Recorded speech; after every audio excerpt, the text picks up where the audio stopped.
പഠിക്കണം, പാരിൽ നിറയണം, പാടത്തു പണിയണം, പാടി നാം മാറണം, നടകൊണ്ടിടാം വഴികളുമേറിടാം, വചനത്തിൻ നിറവാലെ തികവേറി വന്നേ.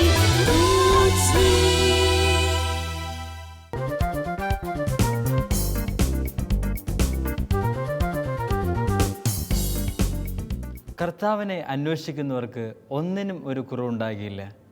കർത്താവിനെ കൂടുതൽ അന്വേഷിക്കുവാൻ, അറിയുവാൻ ഗോഡ്സ് വേയിലേക്ക് എല്ലാ പ്രിയപ്പെട്ട കൂട്ടുകാർക്കും സ്വാഗതം. പ്രിയപ്പെട്ട കുഞ്ഞുങ്ങളെ, സങ്കീർത്തനം 118 തിരുവചനത്തിൽ ഇപ്രകാരം പറയുന്നുണ്ട്, കർത്താവിൻ്റെ പക്ഷത്തുണ്ട്, ഞാൻ ഭയപ്പെടുകയില്ല. എന്തെന്നാ? കർത്താവിൻ്റെ പക്ഷത്തുണ്ട്, ഞാൻ ഭയപ്പെടുകയില്ല. കുഞ്ഞുമക്കളൊന്ന് ഈ വചനം ഒന്ന് ഏറ്റു പറഞ്ഞേ. കർത്താവിൻ്റെ പക്ഷത്തുണ്ട്, പറയും. കർത്താവിന്റെ പക്ഷത്തുണ്ട്, ഞാൻ ഭയപ്പെടുകയില്ല. ഞാൻ ഭയപ്പെടുകയില്ല. ഒരിക്കൽ കൂടി ഒന്ന് പറഞ്ഞേ. കർത്താവിൻ്റെ പക്ഷത്തുണ്ട്, കർത്താവിന്റെ പക്ഷത്തുണ്ട്, ഞാൻ ഭയപ്പെടുകയില്ല. ഞാൻ ഭയപ്പെടുകയില്ല. ഹല്ലേലൂയ. ഹല്ലേലൂയ. ഉറപ്പാണോ? ഭയപ്പെടുവന്നെ? ഇല്ല. നമുക്കൊരു പ്രാർത്ഥന ഞാൻ പാടിക്കൊണ്ട് ദൈവത്തെ സ്തുതിക്കാം. ഭയപ്പെടില്ല, ഞാൻ ഭയപ്പെടില്ല, കർത്താവിൻ്റെ കൂടെ ഉള്ളതിനാൽ. നമുക്ക് ചേർന്ന് പാടിക്കൊണ്ട് ഈശോയെ ആരാധിക്കാം. പാടിത്തരാം. ഭയപ്പെടില്ല, ഞാൻ ഭയപ്പെടില്ല, എൻ്റെ കർത്താവൻ കൂടെയുള്ളതാ. പാടാം. ഭയപ്പെടില്ല, ഞാൻ ഭയപ്പെടില്ല, എൻ്റെ കർത്താവൻ കൂടെയുള്ളതാ. ഒരിക്കൽ കൂടി. ഭയപ്പെടില്ല, ഞാൻ ഭയപ്പെടില്ല, എൻ്റെ കർത്താവൻ കൂടെയുള്ളതാ. വീണ്ടും പാടാം. ഭയപ്പെടില്ല, ഞാൻ ഭയപ്പെടില്ല, എൻ്റെ കർത്താവൻ കൂടെയുള്ളതാ. തളരില്ല, ഞാൻ തെല്ലും പതറുകില്ല, എൻ്റെ കർത്താവൻ കൂടെയുള്ളതാ. തളരില്ല, ഞാൻ തെല്ലും പതറുകില്ല, എൻ്റെ കർത്താവൻ കൂടെയുള്ളതാ. തളരില്ല, ഞാൻ തെല്ലും പതറുകില്ല, എൻ്റെ കർത്താവൻ കൂടെയുള്ളതാ. എങ്ങനെ? തളരില്ല, ഞാൻ തെല്ലും പതറുകില്ല, എൻ്റെ കർത്താവൻ കൂടെയുള്ളതാൽ. അടുത്തത്. ജയമുണ്ട്, ജയമുണ്ട്, വിടുതലുണ്ട്, എൻ്റെ യേശുവിൻ്റെ രക്തത്താൽ വിടുതലുണ്ട്. എങ്ങനെ? ജയമുണ്ട്, ജയമുണ്ട്, വിടുതലുണ്ട്, എൻ്റെ യേശുവിൻ്റെ രക്തത്താൽ വിടുതലുണ്ട്. നമുക്ക് ജയമുണ്ടോ? എല്ലാവരും നീ തോറ്റുപോകും, നിന്നെ കൊണ്ടൊരു പ്രയോജനമില്ലെന്നല്ല പറഞ്ഞാലും ഈശോയുടെ വചനത്തിൽ നമുക്ക് ആശ്രയിച്ച് നമുക്ക് വീണ്ടും പാടാം. ജയമുണ്ട്, ജയമുണ്ട്, വിടുതലുണ്ട്, എൻ്റെ യേശുവിൻ്റെ രക്തത്താൽ വിടുതലുണ്ട്. വീണ്ടും. ജയമുണ്ട്, ജയമുണ്ട്, വിടുതലുണ്ട്, എൻ്റെ യേശുവിൻ്റെ രക്തത്താൽ വിടുതലുണ്ട്. ഭയപ്പെടില്ല, ഭയപ്പെടില്ല, ഞാൻ ഭയപ്പെടില്ല, എൻ്റെ കർത്താവൻ കൂടെയുള്ളതാൽ. വീണ്ടും പാടാം. ഭയപ്പെടില്ല, ഞാൻ ഭയപ്പെടില്ല, എൻ്റെ കർത്താവൻ കൂടെയുള്ളതാൽ. തളരില്ല, ഞാൻ തെല്ലും പതറുകില്ല, എൻ്റെ കർത്താവൻ കൂടെയുള്ളതാ. തളരില്ല, ഞാൻ തെല്ലും പതറുകില്ല, എൻ്റെ കർത്താവൻ കൂടെയുള്ളതാ. പാട്ട് പഠിച്ചോ? ഇഷ്ടപ്പെട്ടോ? അങ്ങനെയാണെങ്കിൽ നമുക്ക് ഒരിക്കൽ കൂടി ചേർന്ന് പാടിക്കൊണ്ട് ഈശോയെ മഹത്വപ്പെടുത്താം. നമുക്ക് ലോകത്തോട് മുഴുവൻ ഏറ്റു പറയാം, ഞാൻ ഭയപ്പെടില്ല, കാരണം കർത്താവിൻ്റെ പക്ഷത്തുണ്ട്. Praise the lord. ഹല്ലേലൂയ. സന്തോഷത്തോടെ ഹല്ലേലൂയ, ഹല്ലേലൂയ. സങ്കീർത്തനോട് ചേർന്ന് നമുക്കും പറയാം, കർത്താവിൻ്റെ പക്ഷത്തുണ്ട്, ഞാൻ ഭയപ്പെടുകയില്ല. സങ്കീർത്തനം 118 തിരുവചനം 6 നമുക്ക് ഏറ്റു പാടിക്കൊണ്ട് ദൈവത്തെ ആരാധിക്കാം. ഭയപ്പെടില്ല, ഞാൻ ഭയപ്പെടില്ല, കർത്താവ് എൻ്റെ കൂടെ ഉള്ളതിനാൽ. ഭയപ്പെടില്ല, ഞാൻ ഭയപ്പെടില്ല, എൻ്റെ കർത്താവൻ കൂടെയുള്ളതാൽ. പാടാം. ഭയപ്പെടില്ല, ഞാൻ ഭയപ്പെടില്ല, എൻ്റെ കർത്താവൻ കൂടെയുള്ളതാ. തളരില്ല, ഞാൻ തെല്ലും പതറുകില്ല, എൻ്റെ കർത്താവൻ കൂടെയുള്ളതാ. തളരില്ല, ഞാൻ തെല്ലും പതറുകില്ല, എൻ്റെ കർത്താവൻ കൂടെയുള്ളതാൽ. ഭയപ്പെടില്ല, ഭയപ്പെടില്ല, ഞാൻ ഭയപ്പെടില്ല, എൻ്റെ കർത്താവൻ കൂടെയുള്ളതാ. തളരില്ല, തളരില്ല, ഞാൻ തെല്ലും പതറുകില്ല, എൻ്റെ കർത്താവൻ കൂടെയുള്ളതാ. ജയമുണ്ട്, ജയമുണ്ട്, ജയമുണ്ട്, വിടുതലുണ്ട്, എൻ്റെ യേശുവിൻ്റെ രക്തത്താൽ വിടുതലുണ്ട്.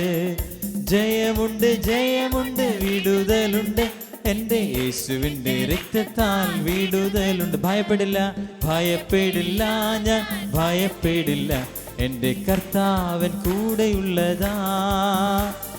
തളരില്ല, ഞാൻ തെല്ലും പതറുകില്ല. എൻ്റെ കർത്താവൻ കൂടെയുള്ളതാൽ ഭയപ്പെടില്ല, ഭയപ്പെടില്ല, ഞാൻ ഭയപ്പെടില്ല. എൻ്റെ കർത്താവൻ കൂടെയുള്ളതാ. തളരില്ല, ഞാൻ തെല്ലും പതറുകില്ല. എൻ്റെ കർത്താവൻ കൂടെയുള്ളതാ. എൻ്റെ കർത്താവൻ കൂടെയുള്ളതാ. എൻ്റെ കർത്താവൻ കൂടെയുള്ളതാ. ഉന്നതനും അത്യന്തം സ്തുത്യർഹനും സകല ദേവന്മാരെക്കാൾ ആരാധനമായവൻ്റെ വചനം ശ്രവിക്കാൻ നമുക്ക് ഒരുങ്ങാം. ബോണി ബ്രദറിനെ സ്നേഹത്തോടെ നമുക്ക് സ്വാഗതം ചെയ്യാം.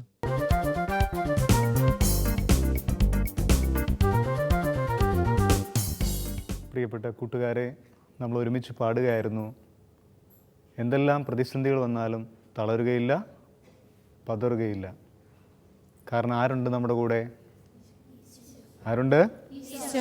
നമ്മുടെ കൂടെയുള്ള ഈശോയോട് നമുക്കൊരു നിമിഷം പ്രാർത്ഥിക്കാം. കണ്ണുകളടച്ച്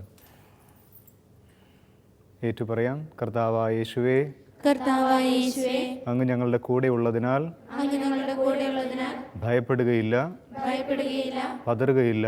പതറുകയില്ല. യേശുവേ നന്ദി, യേശുവേ നന്ദി, യേശുവേ സ്തുതി, യേശുവേ സ്തുതി, യേശുവേ നന്ദി, യേശുവേ നന്ദി, യേശുവേ സ്തുതി. യേശുവേ സ്തുതി. കണ്ണുകൾ തുറക്കാം. നമ്മളിന്ന് കേൾക്കുവാൻ ആഗ്രഹിക്കുന്നത് നമ്മുടെ ജീവിതത്തിലെ എല്ലാ സഹനങ്ങൾക്ക് പിന്നിലും, എല്ലാ ചെറുതും വലുതുമായ എല്ലാ പ്രശ്നങ്ങൾക്ക് പിന്നിലും ദൈവത്തിന് വലിയൊരു പ്ലാൻ ഉണ്ടെന്നാണ്. അപ്പോൾ നമുക്കൊരു വചനം കേൾക്കാം. പ്രഭാഷകൻ്റെ പുസ്തകം 2-ാം അധ്യായം 1-ാമത്തെ വചനം. നിന്റെ ഹൃദയം അവക്രവും അചഞ്ചലവുമായിരിക്കട്ടെ, ആപത്തിൽ അടിപതറരുത്. നമുക്കൊന്ന് ഏറ്റു പറയാം. നിന്റെ ഹൃദയം നിന്റെ ഹൃദയം അവക്രവും അവക്രവും അചഞ്ചലവുമായിരിക്കട്ടെ, അചഞ്ചലവുമായിരിക്കട്ടെ, ആപത്തിൽ ആപത്തിൽ അടിപതറരുത്. അടിപതറരുത്. എന്തെല്ലാം പ്രശ്നങ്ങൾ വന്നാലും പതറിപ്പോകരുതെന്നാണ് ഈ വചനം പറയുന്നത്. നമ്മൾ കുഞ്ഞുങ്ങളായിരിക്കെ നമ്മുടെ ജീവിതത്തിൽ ചിലപ്പോൾ ചില രോഗങ്ങൾ വരാം, അല്ലേ? ചിലപ്പോൾ നമ്മുടെ വീട്ടിൽ സാമ്പത്തികമായ പ്രശ്നങ്ങൾ വരാം, ചിലപ്പോൾ നമ്മുടെ പപ്പയ്ക്ക് അസുഖം വരാം, ചിലപ്പോൾ നമ്മൾ പരീക്ഷയ്ക്ക് തോറ്റുപോകാം. എന്തെല്ലാം പ്രശ്നങ്ങൾ വന്നാലും പതറരുത് എന്നാണ് ഈശോ പറയുന്നത്. Price the Lord. കഴിഞ്ഞ ആഴ്ച ഞാൻ എൻ്റെ വീട്ടിലിരിക്കുമ്പോൾ എന്നെ കാണാനായിട്ട് ഒരു 26 വയസ്സുള്ള ഒരു യുവാവ് വന്നു. അദ്ദേഹത്തിൻ്റെ പേര് ജോസഫ് എന്നാണ്. അപ്പോൾ എനിക്ക് ആദ്യം അദ്ദേഹത്തെ കണ്ടിട്ട് മനസ്സിലായില്ല.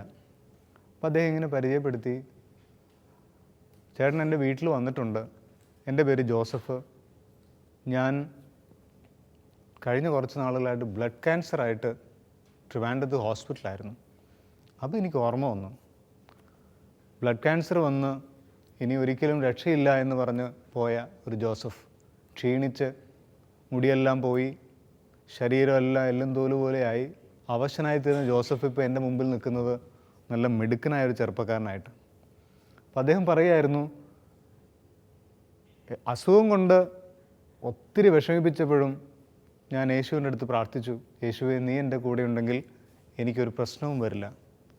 അദ്ദേഹം എന്നോട് പറഞ്ഞു, 800 കുപ്പിയോളം ഗ്ലൂക്കോസ്, 140 കുപ്പി ബ്ലഡ്, ഇത്രയുമാണ് ഈ ഹോസ്പിറ്റലിൽ കിടന്ന സമയത്ത് ഇയാളുടെ ശരീരത്തിലേക്ക് കയറ്റിവിട്ടത്. ചില ആൾക്കാർ ഇയാളെ കാണുമ്പോൾ സഹതാപത്തോടെ നോക്കി. എന്നാൽ ഇന്ന് അദ്ദേഹം പരിപൂർണമായ സൗഖ്യം പ്രാപിച്ച് ജോലിക്ക് പോയി തുടങ്ങി മിടുക്കനായ ഒരു യുവാവായിട്ട് ജീവിക്കുന്നു. Price the Lord.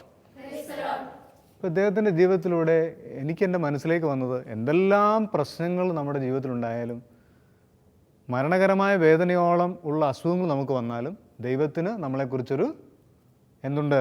ഒരു പ്ലാൻ ഉണ്ട്. എന്താ ഉള്ളത്? ദൈവത്തിൻ്റെ പ്ലാൻ മോശപ്പെട്ട പ്ലാൻ ആയിരിക്കുമോ? ഒരിക്കലും അല്ല. ദൈവത്തിൻ്റെ പ്ലാൻ ഉന്നതമായ പ്ലാൻ ആയിരിക്കും. അപ്പോൾ നമുക്ക് അടുത്ത ഒരു വചനം കൂടി കേൾക്കാം. 3-ാമത്തെ വചനം ഒന്ന് വായിച്ചേ. അവിടത്തോട് വിട്ടകലാതെ ചേർന്ന് നിൽക്കുക, നിന്റെ അന്ത്യദിനങ്ങൾ ധന്യമായിരിക്കും. അവിടത്തോട് വിട്ടകലാതെ ചേർന്ന് നിൽക്കുക, നിന്റെ അന്ത്യദിനങ്ങൾ ധന്യമായിരിക്കും. ഒന്ന് ഉറക്കെ പറഞ്ഞ എല്ലാവരും. അവിടത്തോട് അവിടത്തോട് വിട്ടകലാതെ വിട്ടകലാതെ ചേർന്ന് നിൽക്കുക. ചേർന്ന് നിൽക്കുക. നിന്റെ അന്ത്യദിനങ്ങൾ നിന്റെ അന്ത്യദിനങ്ങൾ ധന്യമായിരിക്കും. ധന്യമായിരിക്കും. എന്താ ഇതിൻ്റെ അർത്ഥം? എന്തെല്ലാം പ്രശ്നങ്ങൾ വന്നാലും ഈശോയെ വിട്ടുപോകാവോ? ഇല്ല. പോകാൻ പാടില്ല. അതിൻ്റെ അവസാനം ഏറ്റവും സുന്ദരമായിരിക്കും. ചില ആൾക്കാർ വിഷമതകൾ വരുമ്പോൾ ഈശോയെ വിട്ടിട്ട് പോകും. അപ്പോഴത്തേക്ക് അവർക്ക് അവസാനം കാണാൻ പറ്റില്ല. എന്തെല്ലാം പ്രശ്നങ്ങൾ വന്നാലും നമ്മൾ ഈശോയോട് ചേർന്ന് നിൽക്കുമ്പോൾ അവസാനം ഏറ്റവും സുന്ദരമായിരിക്കും. നമുക്കെല്ലാവർക്കും അറിയാവുന്ന ഒരു വ്യക്തിയുടെ ജീവിതം ഞാനിപ്പോൾ പറയാം. നിങ്ങൾക്കറിയാവുന്ന ആളാണ് നമ്മുടെ അബ്ദുൽ കലാം, അല്ലേ? അഗ്നിച്ചിറകുകൾ എന്നുള്ള പുസ്തകമൊക്കെ നിങ്ങൾ വായിച്ചിട്ടുണ്ടാകും. അബ്ദുൽ കലാമിനെ കുറിച്ച് വായിക്കുമ്പോൾ നമ്മൾ അറിയുന്നത് എന്താണ്? അദ്ദേഹത്തിൻ്റെ വീട്ടിൽ വളരെ ദാരിദ്ര്യമായിരുന്നു, അല്ലേ?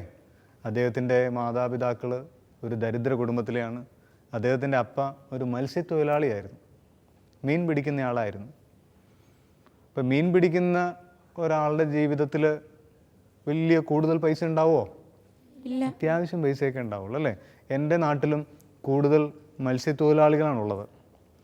അപ്പോൾ എനിക്ക് അവരുടെ വീട്ടിലുള്ള സാമ്പത്തിക സ്ഥിതിയെക്കുറിച്ച് അറിയാം. പ്രത്യേകിച്ച് അബ്ദുൽ കലാമിൻ്റെ കുഞ്ഞുനാളിലൊക്കെ ഒട്ടും സാമ്പത്തികമായി ഉയർച്ചയില്ലായിരുന്നൊരു സമയം. മത്സ്യബന്ധനം ഇല്ലാത്ത സമയത്ത് അബ്ദുൽ കലാമിൻ്റെ അപ്പ അടുത്തുള്ള കടത്ത് കുത്തി കൊടുക്കാനായിട്ട് പോകുമായിരുന്നു, വള്ളത്തിൽ ആൾക്കാരെ അപ്പുറത്തേക്ക് കയറ്റി വിടാനായിട്ട്. അപ്പോൾ അബ്ദുൽ കലാമും അപ്പയെ സഹായിക്കാനൊക്കെ പോയിട്ടുണ്ട്. ദാരിദ്ര്യം കൊണ്ട് ന്യൂസ് പേപ്പർ ഇടുമായിരുന്നു. അങ്ങനെ കഷ്ടപ്പെട്ടാണ് പഠിക്കുന്നത്. അപ്പോൾ വീട്ടിലെ സാമ്പത്തിക സ്ഥിതി വളരെ മോശമാണെന്ന് കരുതി അബ്ദുൽ കലാം തളർന്നു പോയോ? ഇല്ല. ഒരിക്കലും ഇല്ല. അബ്ദുൽ കലാമിൻ്റെ അപ്പ എപ്പോഴും അദ്ദേഹത്തോട് പറയുമായിരുന്നു, നിന്നെക്കുറിച്ച് ദൈവത്തിനൊരു പ്ലാനുണ്ട്. അങ്ങനെ കഷ്ടപ്പെട്ട് പഠിച്ചു. അബ്ദുൽ കലാമിന് ആരാകണമെന്നായിരുന്നു ആഗ്രഹം എന്ന് നിങ്ങൾക്കറിയാവോ? ഒരു പൈലറ്റ് ആവണമെന്നായിരുന്നു. അങ്ങനെ പൈലറ്റ് ആവണമെന്നുള്ള ആഗ്രഹത്തോടെ പഠിച്ച് ഡെറാഡൂൺ ഫയർഫോഴ്സ് അക്കാദമിയിൽ ആപ്ലിക്കേഷൻ അയച്ചു. അവിടെ 25 പേരിൽ നിന്ന് 9ാമത്തെ ആളായിട്ട് അബ്ദുൽ കലാം തിരഞ്ഞെടുക്കപ്പെട്ടു. അന്ന് ഭയങ്കരമായ സന്തോഷമായിരുന്നു. എല്ലാവർക്കും സ്വീറ്റ്സൊക്കെ മേടിച്ചു കൊടുത്തു. പിറ്റേ ദിവസമാണ് അറിയുന്നത് അവർക്ക് 8 പേരെ മതി, 9ാമത്തെ ആൾ തൊട്ട് ഔട്ട്. അങ്ങനെ അബ്ദുൽ കലാമിന് അവിടെ അഡ്മിഷൻ കിട്ടിയില്ല. അപ്പോൾ നിരാശപ്പെട്ടിരിക്കുകയാണ് ഇങ്ങനെ.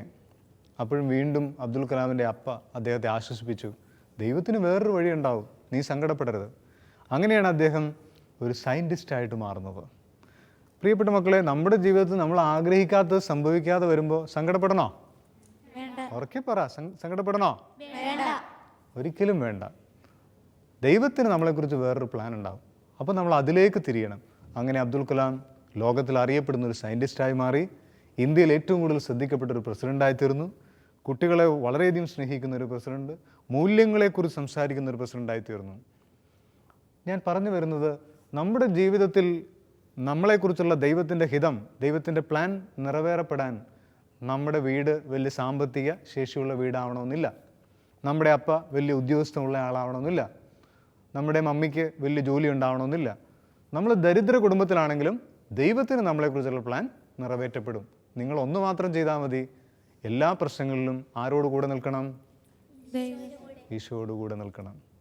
അപ്പോൾ ദരിദ്ര കുടുംബത്തിലാണെങ്കിലും രോഗിയാണെങ്കിലും പ്രശ്നങ്ങളുള്ളവരാണെങ്കിലും നിങ്ങൾ ആരും ഭയപ്പെടേണ്ട. ദൈവം തക്ക സമയത്ത് എടുത്ത് ഉയർത്തിക്കൊള്ളും. അങ്ങനെ വരുമ്പോൾ അന്ത്യദിനം ധന്യമായിരിക്കും, അവസാനം നല്ല രീതിയിൽ അവസാനിക്കും. Price the Lord. നമുക്ക് അടുത്തൊരു വചനം കൂടി കേൾക്കാം. 4ാമത്തെ വചനം. വരുന്ന ദുരിതങ്ങളെല്ലാം സ്വീകരിക്കുക, ഞെരുക്കുന്ന ദൗർഭാഗ്യങ്ങളിൽ ശാന്തത വെടിയരുത്. വരുന്ന ദുരിതങ്ങളെല്ലാം സ്വീകരിക്കുക, ഞെരുക്കുന്ന ദൗർഭാഗ്യങ്ങളിൽ ശാന്തത വെടിയരുത്. അതിൻ്റെ അർത്ഥം എന്താ? ഞെരുക്കങ്ങൾ ഉണ്ടാവില്ലെന്നാണോ? ഞെരുക്കങ്ങൾ വരും. പക്ഷെ നമ്മൾ എന്ത് ചെയ്യണം? ശാന്തമായിട്ട് നിൽക്കണം. അല്ലാതെ ശാന്തത വെടിഞ്ഞ് ദേഷ്യപ്പെട്ട് ഇഷ്ടമില്ലാത്ത പോലെ പോയി കഴിഞ്ഞാൽ ശരിയാവോ? ഇല്ല. ഞാൻ കഴിഞ്ഞ ദിവസം വായിച്ച ഒരു പുസ്തകത്തിലെ ഒരു പെൺകുട്ടിയെ നിങ്ങൾക്ക് പരിചയപ്പെടുത്താം. ഗുജറാത്തിലുള്ളതാണ് ഈ കുട്ടി. പൃഥ ദേശായി എന്നാണ് ഈ കുട്ടിയുടെ പേര്. 9ാം ക്ലാസ്സിൽ പഠിക്കുന്ന സമയത്താണ് ഈ കുട്ടിയുടെ ജീവിതത്തിൽ വലിയൊരു സംഭവം ഉണ്ടാകുന്നത്. ഈ കുട്ടിയുടെ പ്രത്യേകത, നന്നായിട്ട് ചിത്രം വരയ്ക്കും. നല്ലൊരു ആർട്ടിസ്റ്റാണ്. സ്കൂൾ ലെവലിലും ഡിസ്ട്രിക്ട് ലെവലിലും സ്റ്റേറ്റ് ലെവലിലൊക്കെ ധാരാളം സമ്മാനങ്ങൾ കിട്ടിയിട്ടുണ്ട്. പൃഥയോട് എല്ലാവരും ചോദിക്കും, മോളെ പൃഥ, നിനക്ക് ആരാവണമെന്ന് ആഗ്രഹം? അപ്പോൾ അവൾ ഉറക്കെ പറയും, എനിക്ക് ലോകത്തിൽ അറിയപ്പെടുന്ന ഒരു ആർട്ടിസ്റ്റായി തീരണം. ഒരു ചിത്രകാരിയാവണം. എല്ലാവരും വിചാരിച്ചു അവൾ അങ്ങനെ ഒരു ചിത്രകാരിയാവും, കാരണം അവൾ വരയ്ക്കുന്ന ചിത്രങ്ങൾ അത്രയ്ക്ക് സുന്ദരമാണ്. പ്രിയപ്പെട്ട മക്കളെ, അങ്ങനെ ഇരിക്കുമ്പോഴാണ് ഗുജറാത്തിൽ ഭൂകമ്പം ഉണ്ടാകുന്നത്. ഗുജറാത്തിലെ ഭൂകമ്പത്തിൽ പൃഥയുടെ വലത് കൈ തകർന്നുപോയി. ഇവളുടെ വീടിൻ്റെ ഒരു ഭാഗം തകർന്ന് വലത് കൈയിലേക്ക് വന്ന് വീണ് വലത് കൈ തകർന്നുപോയി. ഹോസ്പിറ്റലിൽ കൊണ്ടുപോയി ഡോക്ടേഴ്സിനോടെല്ലാം പറഞ്ഞു, ഇവളൊരു ചിത്രകാരിയാണ്, എങ്ങനെയെങ്കിലും ഈ കൈ ഒന്ന് ശരിയാക്കി എടുക്കണം. ഡോക്ടേഴ്സ് പറഞ്ഞു ഒരിക്കലും പറ്റില്ല, കൈ മുറിച്ച് കളയണം. അങ്ങനെ ഈ തോളോട് ചേർന്ന് തൊട്ട് പട്ടി വെച്ച് ഇവളുടെ വലത് കൈ മുറിച്ച് കളഞ്ഞു. പ്രിയപ്പെട്ട മക്കളെ, നിങ്ങളൊന്ന് ആലോചിച്ച് നോക്ക്, ഒരു സ്വപ്നമാണ് തകർന്നത്. ഇനി പൃഥയ്ക്ക് വരയ്ക്കാൻ പറ്റുമോ? വരയ്ക്കുന്ന കൈ എന്നേക്കുമായി അവൾക്ക് നഷ്ടപ്പെട്ടു. അവളുടെ പ്രിൻസിപ്പിൾ അവളെ കാണാനായിട്ട് വരുമ്പോൾ അദ്ദേഹത്തിന് സങ്കടം വരികയാണ്. എന്ത് പറഞ്ഞാണ് ഈ കുട്ടി ആശ്വസിപ്പിക്കുക? അവളുടെ സ്വപ്നമാണ് തകർന്നത്. അവളുടെ അടുത്ത് പ്രിൻസിപ്പിൾ വന്നു നിന്നിട്ട് മോളെ എന്ന് വിളിക്കുമ്പോൾ പൃഥ തിരിച്ച് സാറിനോട് പറയുന്ന വാക്കുകൾ നമ്മളെ ഞെട്ടിക്കും. അവൾ പറയുകയാണ്, സാർ, സാരമില്ല സാർ, ദൈവം ഇങ്ങനെയാണ്. തന്നെ സ്നേഹിക്കുന്നവരിൽ നിന്ന് അവർക്ക് ഏറ്റവും പ്രിയപ്പെട്ടത് ദൈവം തിരിച്ചു മേടിക്കും. എന്നിട്ട് അതിനേക്കാൾ നല്ലത് കുറേ കഴിയുമ്പോൾ തിരിച്ചു തരും സാർ. ഇത് കേട്ടിട്ട് പ്രിൻസിപ്പളിന് കണ്ണീര് വരിക. 9ാം ക്ലാസ്സിൽ പഠിക്കുന്നൊരു കുട്ടി തൻ്റെ ജീവിതത്തിലുള്ള ഞെരുക്കത്തെ ഓർത്ത്, കഷ്ടപ്പാടിനെ ഓർത്ത്, പ്രതീക്ഷകൾ തകർന്നതിനെ ഓർത്ത് പറയുന്നത് എങ്ങനെയാ? സാർ, ദൈവം ഇങ്ങനെയാണ്. തന്നെ സ്നേഹിക്കുന്നവരിൽ നിന്ന് അവർക്ക് ഏറ്റവും പ്രിയപ്പെട്ടത് ദൈവം തിരിച്ചു മേടിക്കും. എന്നിട്ട് അതിനേക്കാൾ നല്ലത് തിരിച്ചു തരും. പ്രിയപ്പെട്ട മക്കളെ, നമുക്ക് ചിലതൊക്കെ നഷ്ടപ്പെട്ടു പോകുമ്പോൾ സങ്കടപ്പെടണോ? ചിലപ്പോൾ നമ്മൾ ഏറ്റവും കൂടുതൽ പ്രതീക്ഷിതമായിരിക്കാം നമുക്ക് നഷ്ടപ്പെടുന്നത്. കുറേ കഴിയുമ്പോൾ അത് ദൈവം നമുക്ക് തിരിച്ചു തരും. ഇപ്പം ഇത് കേട്ട് പ്രിൻസിപ്പിൾ ഇങ്ങനെ സങ്കടപ്പെടുമ്പോൾ അപ്പയും അമ്മയിൽ നിന്ന് കരയുകയാണ് ഈ കുട്ടി പറയുന്നത് കേട്ടിട്ട്. വീണ്ടും പൃഥ പറയുന്നത് ഇങ്ങനെയാണ്, സാർ, എൻ്റെ വലതു കൈ കൊണ്ട് വരയ്ക്കാൻ കഴിവ് തന്നത് ദൈവമാണെങ്കിൽ എൻ്റെ ഇടത് കൈ കൊണ്ട് വരയ്ക്കാനും കഴിവ് തരാൻ ആർക്ക് പറ്റും? ദൈവത്തിന്. എന്തൊരു വിശ്വാസം അല്ലേ! അത് കേൾക്കുമ്പോൾ കേട്ടു നിൽക്കുന്നവർക്ക് പോലും അത് വിശ്വസിക്കാൻ കഴിയുന്നില്ല. ഈ കുട്ടി പറഞ്ഞു നോക്കൂ, എൻ്റെ വലത് കൈ കൊണ്ട് വരയ്ക്കാൻ കഴിവ് തന്നത് ദൈവമാണെങ്കിൽ എൻ്റെ ഇടത് കൈ കൊണ്ട് വരയ്ക്കാനും കഴിവ് തരാൻ ദൈവത്തിന് പറ്റും. അത് കേട്ടവരാരും അത് നടപ്പിലാകുമെന്ന് വിശ്വസിച്ചില്ല. എന്നാൽ സംഭവിച്ചത് എന്താണെന്നറിയാവോ? പൃഥ ഹോസ്പിറ്റലിൽ നിന്ന് ഡിസ്ചാർജ് ചെയ്ത് വീട്ടിൽ വന്ന് റെസ്റ്റ് എല്ലാം കഴിഞ്ഞതിന് ശേഷം അവൾ പതുക്കെ എഴുന്നേറ്റു. തൻ്റെ മുറിയിൽ ഭൂകമ്പത്തിൽ ചിന്നിച്ചിതറിക്കിടക്കുന്ന കളർ കുപ്പികളും ബ്രഷുകളും എല്ലാം ഇടത് കൈ കൊണ്ട് പെറുക്കിയെടുത്ത് അവൾ ഓരോ ചിത്രങ്ങൾ വരയ്ക്കാൻ ശ്രമിച്ചു, ഇടത് കൈ കൊണ്ട്. ആദ്യം പഴയതുപോലെ പറ്റുന്നില്ല, വലത് കൈ പോലെ ഇടത് കൈ വഴങ്ങുന്നില്ല. എങ്കിലും അവൾ സങ്കടപ്പെട്ടില്ല, നിരാശപ്പെട്ടില്ല, വീണ്ടും വീണ്ടും പരിശ്രമിച്ചു. ഇന്ന് നിങ്ങൾ അറിയുക, ഇന്ത്യയുടെ മെട്രോപൊളിറ്റൻ സിറ്റികളിൽ ബോംബെ, ഹൈദരാബാദ്, ഡൽഹി, കൽക്കട്ട അങ്ങനെ പ്രധാനപ്പെട്ട നഗരങ്ങളിലെല്ലാം പൃഥ ഇടത് കൈ കൊണ്ട് വരച്ച ചിത്രങ്ങളുടെ പ്രദർശനം നടക്കുകയാണ്. നിങ്ങൾ ഈ വചനം ഒന്നുകൂടി നമുക്കതൊന്ന് കേൾക്കാം. വരുന്ന ദുരിതങ്ങളെല്ലാം സ്വീകരിക്കുക, ഞെരുക്കുന്ന ദൗർഭാഗ്യങ്ങളിൽ ശാന്തത വെടിയരുത്. അവൾ ശാന്തമായിട്ട് നിന്നു, പക്ഷെ ദൈവം പൃഥയെ ഉയർത്തി.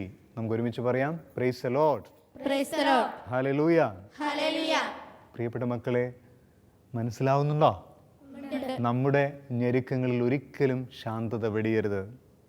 നമുക്കിഷ്ടമില്ലാത്ത കാര്യങ്ങൾ ഒരാൾ പറയുമ്പോൾ ശാന്തത വെടിയണോ? ദേഷ്യം വരണോ? മമ്മി നമ്മളോടൊരു കാര്യം പറയുന്നു, ഉടനെ ദേഷ്യപ്പെടണോ?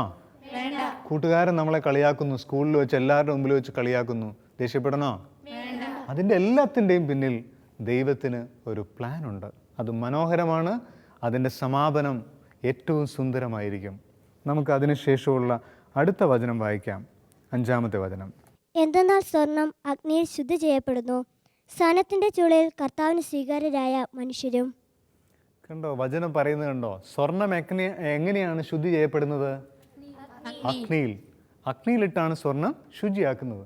അതുപോലെയാണ് എങ്ങനെയുള്ളവരെന്ന്? കർത്താവിന് സ്വീകാര്യരായ മനുഷ്യർ സഹനത്തിൻ്റെ ചൂളയിൽ അല്ലേ ഇട്ട് ശുചി ചെയ്യപ്പെടുന്നു. അപ്പോൾ ദൈവം നമുക്ക് നൽകുന്ന സഹനങ്ങൾ, വേദന, മറ്റുള്ളവർ വഴി നമുക്കുണ്ടാകുന്ന കളിയാക്കലുകൾ, തെറ്റിദ്ധാരണകൾ, അതെല്ലാം എന്താണ്? സഹനത്തിൻ്റെ ചൂള. അതെന്തിനു വേണ്ടിയിട്ടാണ്? നമ്മളെ കൂടുതൽ ശുചിയുള്ളവരാക്കാൻ, കൂടുതൽ വെണ്മയുള്ളവരാക്കാൻ. ഒരു വചനം കൂടി നമുക്ക് കേൾക്കാം. ജ്ഞാനത്തിൻ്റെ പുസ്തകം 3-ാം അധ്യായം 6-ാമത്തെ വാക്യം. ഉലയിൽ സ്വർണം എന്ന പോലെ അവിടുന്ന് അവരെ ശോധന ചെയ്ത് ദഹനബലിയായി സ്വീകരിച്ചു. Praise the lord. Praise the lord. ഉലയിൽ സ്വർണം എന്ന പോലെ അവിടുന്ന് അവരെ ശോധന ചെയ്ത് ദഹനബലിയായി സ്വീകരിച്ചു. കർത്താവിന് ഇഷ്ടമുള്ളവർക്കാണ് കർത്താവ് സഹനങ്ങൾ നൽകുന്നത്. നമുക്കറിയാമല്ലോ, നമ്മുടെ നാട്ടിൽ നിന്ന് വിശുദ്ധ ആരാണ്? അൽഫോൻസ. എങ്ങനെയാണ് അൽഫോൻസാമ്മ വിശുദ്ധയായി തീർന്നത് നമുക്കറിയാം അല്ലേ? എങ്ങനെയാണ്? സഹനങ്ങളിലൂടെ. അൽഫോൻസാമ്മയുടെ പ്രാർത്ഥന എങ്ങനെയാണ്? ഈശോയെ, നീ എനിക്ക് സഹനങ്ങൾ തരിക, വീണ്ടും തരിക, വീണ്ടും തരിക. അപ്പോൾ സഹനങ്ങളെ സ്വീകരിക്കുന്ന മനുഷ്യർക്കറിയാം അങ്ങനെയേ നമ്മൾ ശുചിയുള്ളവരാകുള്ളൂ. പ്രിയപ്പെട്ട മക്കളെ, നമ്മുടെ ജീവിതത്തിലുണ്ടാകുന്ന എല്ലാ സഹനങ്ങളെയും സ്വീകരിക്കണം. തട്ടിക്കളയുമ്പോൾ നമ്മൾ വലിയൊരു അനുഗ്രഹമാണ് തട്ടിക്കളയുന്നത്. അപ്പോൾ ഇന്നു മുതൽ സഹനങ്ങളെ സ്വീകരിക്കുമോ? എന്തെല്ലാം വേദന വന്നാലും. ചിലപ്പോൾ സ്കൂളിൽ കൂട്ടുകാർ നിങ്ങളെ കൊച്ചാക്കി വളരെ ചെറുതാക്കി സംസാരിക്കുന്നതാവാം, കളിയാക്കുന്നതാവാം, അപ്പയും അമ്മയും നമ്മളോട് നമുക്ക് ഇഷ്ടപ്പെടാത്ത കാര്യങ്ങൾ പറയുന്നതായിരിക്കാം. എന്തു തന്നെ ആയാലും എല്ലാ സഹനങ്ങളെയും രണ്ട് കൈയും നീട്ടി നിറഞ്ഞ മനസ്സോടെ സ്വീകരിക്കുക.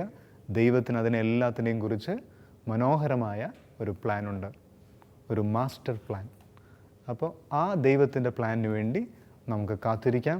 എല്ലാ സഹനങ്ങളെയും സ്വീകരിക്കാനുള്ള കൃപയ്ക്കായി കണ്ണുകളടച്ച് പ്രാർത്ഥിക്കാം. ഏറ്റുപറയാം. കർത്താവായ ഈശോയെ, ഞങ്ങളുടെ ജീവിതത്തിൽ അങ്ങ് അനുവദിക്കുന്ന എല്ലാ സഹനങ്ങളെയും വേദനകളെയും നിറഞ്ഞ മനസ്സോടെ സ്വീകരിക്കുവാൻ ഞങ്ങളെ അനുഗ്രഹിക്കണമേ. യേശുവേ നന്ദി, യേശുവേ സ്തുതി. നമുക്ക് പ്രാർത്ഥനാപൂർവം നമ്മൾ ആദ്യം പാടിയ പാട്ട് ഒരിക്കൽ കൂടി പാടാം. ഭയപ്പെടില്ല, ഞാൻ ഭയപ്പെടില്ല, എൻ്റെ കർത്താവൻ കൂടെയുള്ളതാ. തളരില്ല, ഞാൻ തെല്ലും പതറുകില്ല, എൻ്റെ കർത്താവൻ കൂടെയുള്ളതാ. ഭയപ്പെടില്ല, ഞാൻ ഭയപ്പെടില്ല, എൻ്റെ കർത്താവൻ കൂടെയുള്ളതാ. തളരില്ല, ഞാൻ തെല്ലും പതറുകില്ല, എൻ്റെ കർത്താവൻ കൂടെയുള്ളതാ. ജയമുണ്ട്, ജയമുണ്ട്, വിടുതലുണ്ട്, എൻ്റെ യേശുവിൻ്റെ രക്തത്താൽ വിടുതലുണ്ട്. ജയമുണ്ട്, ജയമുണ്ട്, വിടുതലുണ്ട്, എൻ്റെ യേശുവിൻ്റെ രക്തത്താൽ വിടുതലുണ്ട്. ഗോഡ്സ് വേയുടെ ഈ എപ്പിസോഡ് ഇവിടെ പൂർണ്ണമാകുമ്പോൾ പൃഥ ദേശായി പറഞ്ഞ വാക്കുകൾ ഓർക്കാം. ദൈവം ഇങ്ങനെയാണ്, തന്നെ സ്നേഹിക്കുന്നവരിൽ നിന്ന് അവർക്ക് ഏറ്റവും പ്രിയപ്പെട്ടത് ദൈവം തിരിച്ചു വാങ്ങിക്കും. എന്നിട്ട് കുറേ കഴിയുമ്പോൾ അതിനേക്കാൾ നല്ലത് തിരിച്ചു തരും. നമ്മുടെ സഹനങ്ങളിൽ, വേദനകളിൽ ദൈവം നല്ലത് തരും എന്ന പ്രത്യാശയോടെ നമുക്ക് കാത്തിരിക്കാം. അടുത്ത ഗോഡ്സ് വേയിൽ വീണ്ടും കാണും വരെ എല്ലാവർക്കും നന്ദി.